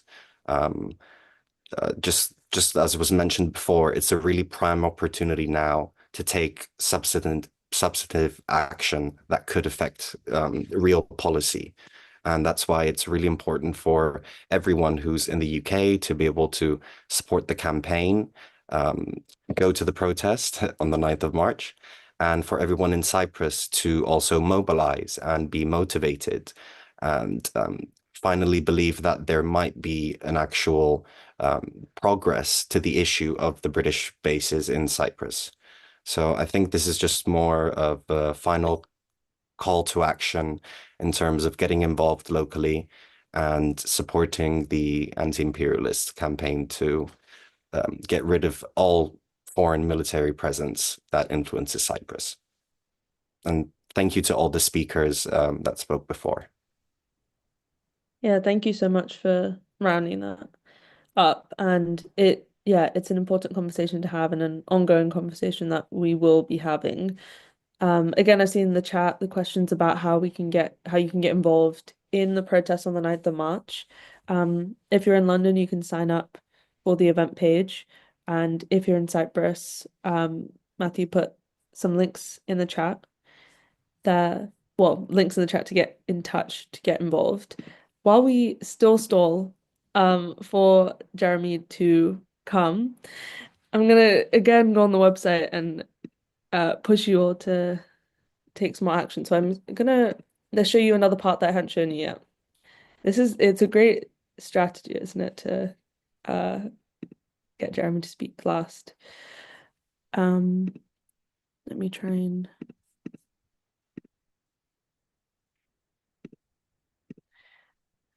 so yes, this is the rally part. The other parts I wanted to show a bit were some of the background.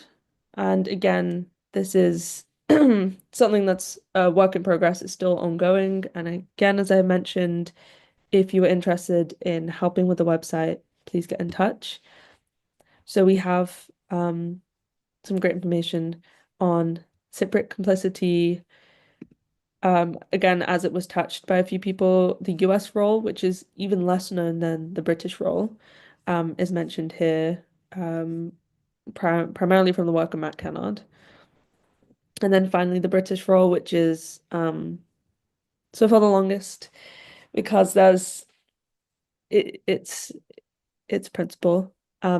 So please go on here and read, especially if this is your first time hearing about this. And then secondly, I wanted to go into the resources section. Here we have this webinar will be available in this section of the website, as well as all future events that we do. And then we have the start of hopefully a more comprehensive list of articles and books and information about the different uses of the bases and the different places that this is used to launch attacks on. So please also check that. And we have another work in progress, but some flyers and posters, which you're really encouraged to use and print and use around where you'd like. This is also something that we really want other people to contribute to. So if you are interested in supporting on any of these, please again join the campaign. When you sign up here, we'll be in touch, either as an organization or an individual, at which point we can find out the best way for you to be involved. So yeah, again, I'm going to push, please join so you get updates on what we do after this. We really want to continue these conversations and actually taking action both in the UK and in Cyprus on the UK bases there. So yes, that's my push again to please sign up. We don't want you to like just come to this and then miss out on what we do further. And Nicos, did you want to say something? Yes, I want to say that rather than having Cypriot complicity, it's better to have Cypriot officials complicity because, we want to empower the people. We don't want to present other people. I mean, we are sick of those who are being complicit. Yeah, so I think change, please, the title so that it doesn't put people off because I think most people are not happy. At this moment, there is a reform in the new taxation law, which is untaxing, which is reducing the taxation of the dividend of companies from 18% to 5%. Imagine what is going on. Basically, the subservience of these group people want to, when there is rising poverty, when there is unemployment, when there's shelter, when there's kind of problem with the shelter and the prices, as a result of the presence of all these investors, inverted commas, who are coming in, pushing prices up, pushing rents up, the government is actually reducing the taxation for dividends for these major companies. Small companies that have no dividends to share at this moment. I want to present this as a demonstration, an illustration of a major polarization and a class issue that is taking place at this moment. So it's important to mention this. But from what all said, although he's right that the founder of the Socialist Party, Stavrinides, was a pro-Palestinian with pictures of Arafat, the current leadership is pro-Israeli. There is they are saying they're completely pro-Israel, pro-NATO. So it's very important to see the transformations that are taking place, as well as what is going on. There is a rich tradition of popular solidarity of ordinary Cypriots, Greek Cypriots and Turkish Cypriots for Palestinians. But there is also a transformation and neoliberalization and a right-wing shift by many political forces. And that's why we need a realignment to discuss this internally of what we do with this. And our enemies are not just those out there, are also those, I mean, in terms of the imperialist forces, but also those complicit, aiding and abetting, benefiting, enriching themselves as a result of the presence of these forces. Because at this moment, I mean, there are investors in Israel who say this is a silent takeover. They are saying this to ordinary people around. So we really have to bring about awareness.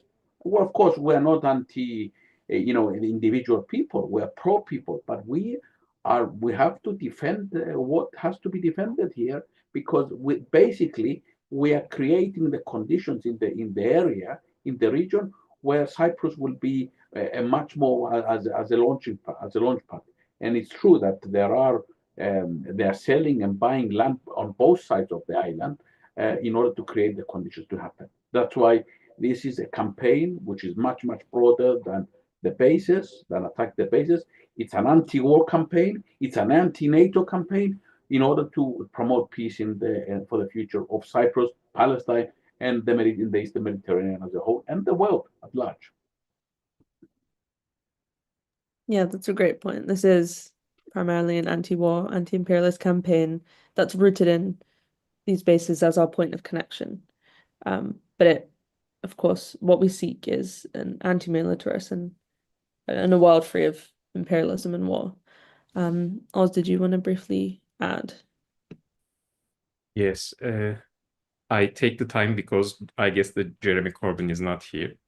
So that was the point, what Nicos pointed out, the Cypriot complicity. I think that's also problematic. Also, we need to be consistent. Our, perspective, and everybody here who Cypriot and non-Cypriot mentioned, is that when we talk about Cyprus, as I mentioned in my speech, we have to understand that this is a semi-colonial entity. So when we use the terminology and when we talk about the complicity and etc., we need to be careful about that. Talking about Cypriot complicity or the state's complicity, because this is the complicity in individuals in the government, in our perspective. And also in the campaign, it is important that we include the pseudo-state, the fake state in the occupied areas of Cyprus and their cooperation with the Zionist entity, which didn't start today, since 1974. Even their flags are the so-called state in the occupied area and the Zionist entity. Their flags are resembling each other. And the regime over there has close relationships. In the chat, there was one link shared about our latest campaign.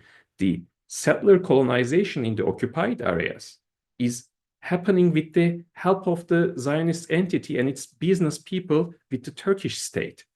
I think we have to include this also in the campaign as well, because everybody in Cyprus, especially the older generation, knows that how the Israel was supportive and the Zionists were supportive when in the occupied area this entity called TRNC was declared, and they worked closely together with the Denktash, the leader of this entity.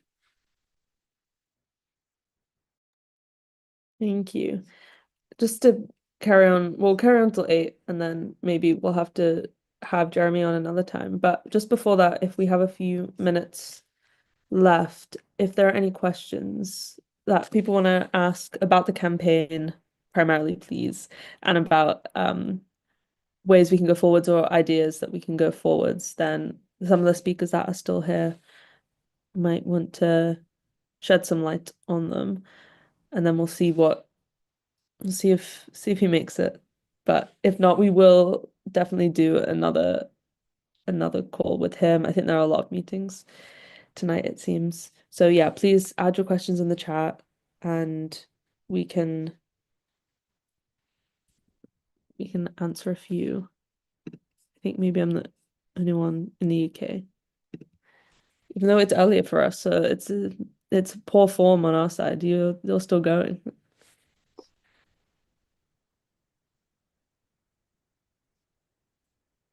I mean, I guess one point that I'll start by making is because I think you've all explained the situation in Cyprus of how people are aware of the bases and people's understanding of their uses for war and imperialism. But I think in the UK, the context is quite different because there is quite little knowledge and little public education about the fact that the bases exist, the fact that Britain occupies 3% of Cyprus still, and this was forced into the independence.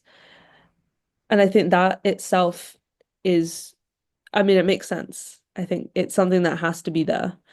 But what has been particularly important, interesting, I think, since these bases have been used way more so, despite the fact that there's a huge movement in the UK for Palestine, is that there has been a complete silence in the media on reporting on the bases and the surveillance flights and the weapons transfers, that Britain's role in Israel's genocide has only been in a way of diplomatic support and a few arms licenses. And those arms licenses have been, of course, significant. But because the focus has been on that, it's only been seen as secondary to the United States. While actually the bases in Cyprus have performed a really, really significant role. And I think that's why in the UK, I think a line that we need to move from is from complicity in genocide to direct participation. So that's the first thing I wanted to say. Have a few questions in the chat that I don't know if people want to. Yeah, Matthew, if there's a question you want to answer. Yeah, so I think I saw a question earlier. Jess, so yeah, it's about BAE Systems. I think it was a very good point to bring up because they recently announced record profits, which is unfortunately just means that they're profiting off of war crimes. So BAE Systems stocks recently skyrocketed because Keir Starmer basically mentioned his intention to increase defense spending. But also what's interesting is that BAE Systems is quite involved in Aphrodite specifically. There have been at least quite a few flights from a BAE Systems aircraft going towards Aphrodite. Now, there's no information on what they're doing there, but it's very likely that they're providing technical and logistical support for the equipment aircraft that basically takes part in what's going on in all the military operations in the region. So I think it's very important that specific UK companies as well are targeted in terms of how this campaign will move forward and mentioning their complicity. So I think that's a really good point to mention. Let me see. Quite a few questions now.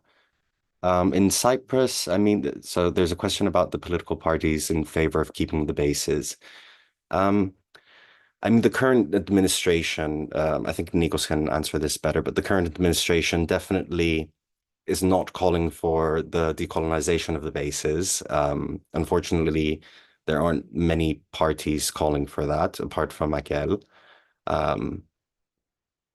Yeah, but I think Nicos, you can answer that question probably better.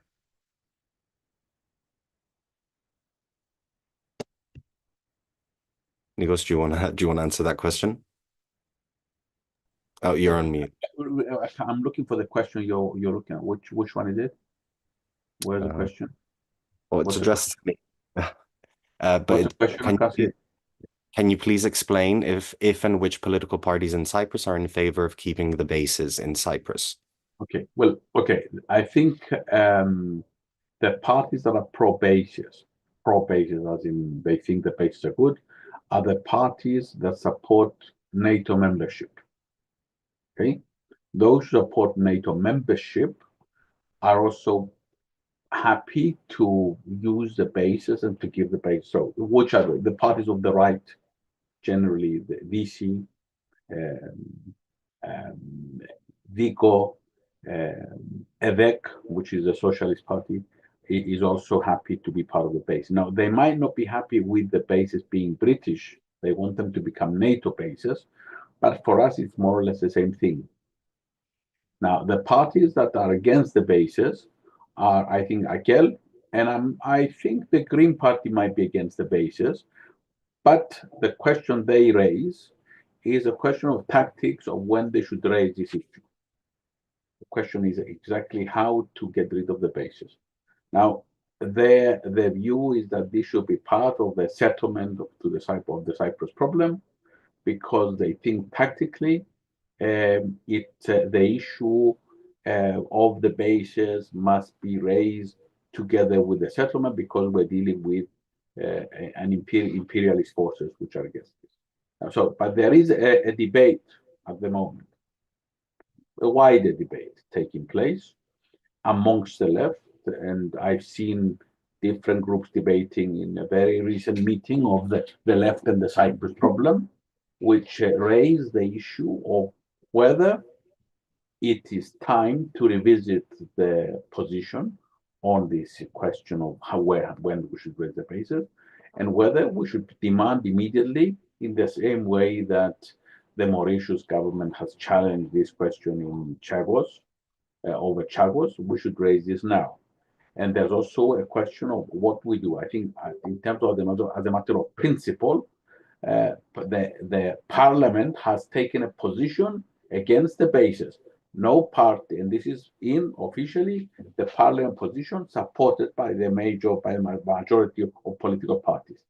What this means in practice is another story, of course, because it's not just a matter of agreeing in principle or generally saying, yes, I'm against the bases.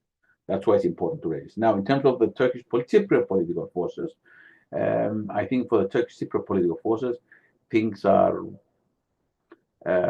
more complicated in the sense that there are the question of the British bases. They might raise things against the British bases, but they may want to replace them with Turkish bases, the right-wing parties. For the left of the Turkish political forces in the Turkish Cypriot political forces, again, many of them raise issues of principle. In principle, they're against the British bases, or against the bases generally, supporting full demilitarization of the island, which is the position of all the left-wing forces. That's a minimalist position. If you're a left-winger in Cyprus, a Democrat, you should be supporting demilitarization of the island. In other words, no bases, no armies.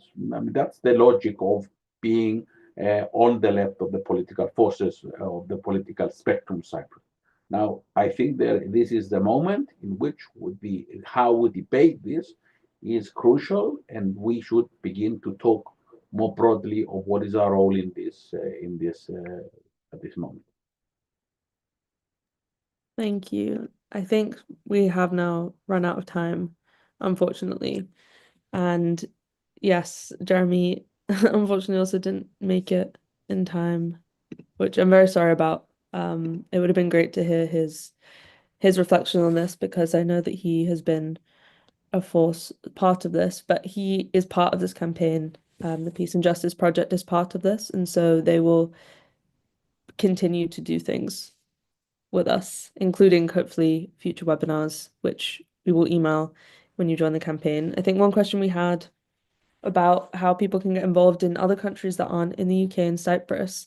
And I think in the case of the US and Germany primarily, both of these countries have been using RAF Akrotiri particularly in arming Israel. Of course, the US is the aforementioned one. Now we're in a situation where the research on this is really limited.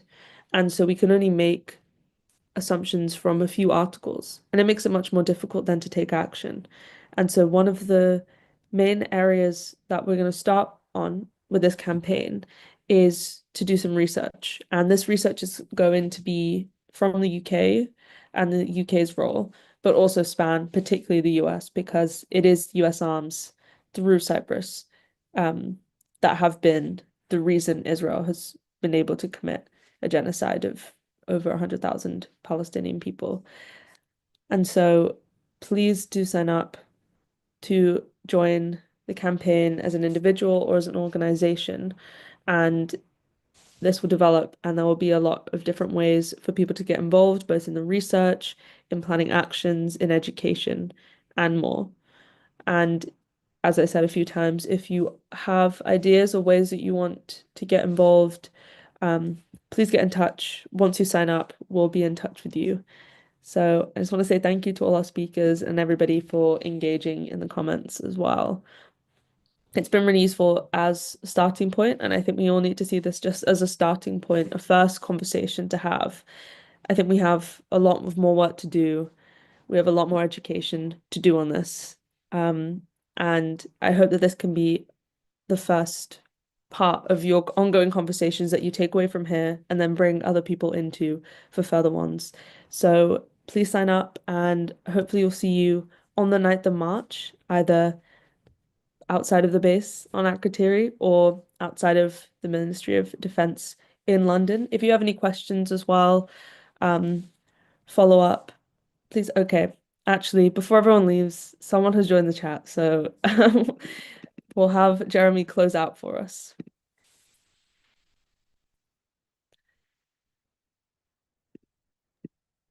Hi.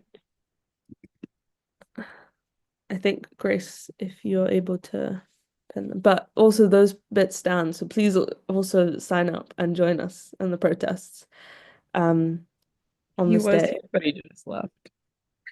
Oh, okay. Oh.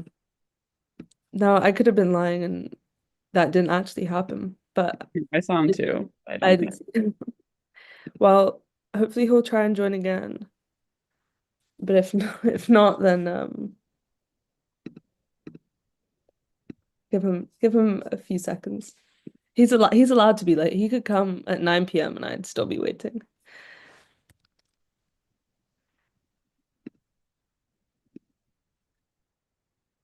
Oh no, that's a shame. If you didn't see, everybody was on here. Well, in that case, I mean, we can wait a few more seconds. I can, Can someone contact him? I have been, but Because he's trying to join. yeah,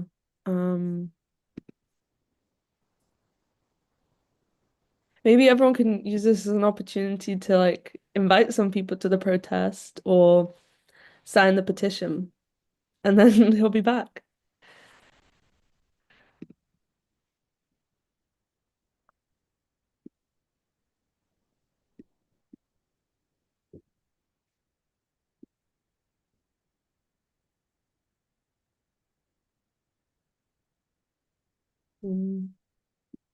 Jazz entered. Amen. Yeah,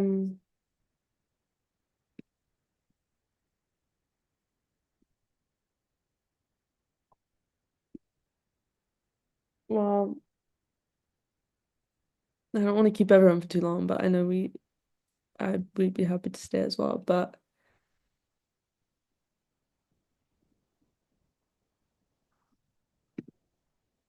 Okay.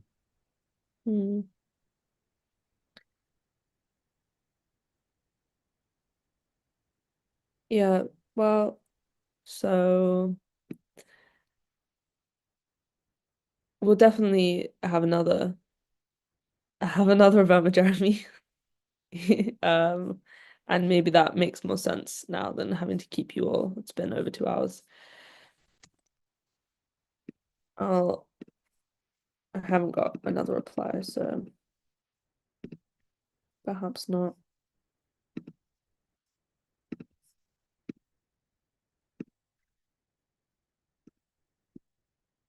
Yeah, thank you all for joining.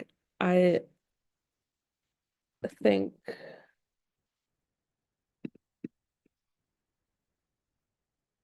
it makes sense to call it. If he gets in touch, then